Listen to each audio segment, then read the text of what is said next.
Welcome to the Tech Egg. Don't get scrambled. Enjoy the video. You start by inspecting the hole in fabric closely so you know which repair method will hold. Pin back lining and trim loose threads. This prevents bulk and puckering later. Once done, measure the gap and choose a patch or stitch approach based on size and fiber. Make sure thread color and weight match the blazer. Mismatch causes visible seams. Lay tools within reach so you can move straight into stitching without interruptions. You'll decide between direct stitching and using a patch. Choose direct stitching for holes under 2 cm and a patch for anything bigger. If stitching, anchor with small hidden tacks and use a ladder stitch so seams close flat.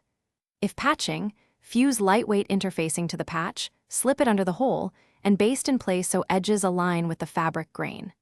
Then sew with small, even stitches and press gently to flatten the repair. You finish by trimming any excess fabric and pressing the repair through a press cloth at the correct iron setting for the blazer fiber.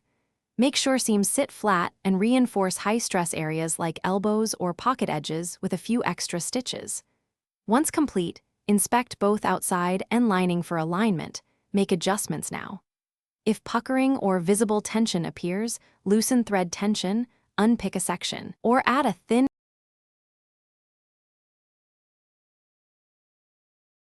Thanks for watching. Consider subscribing if I helped unscramble your problems.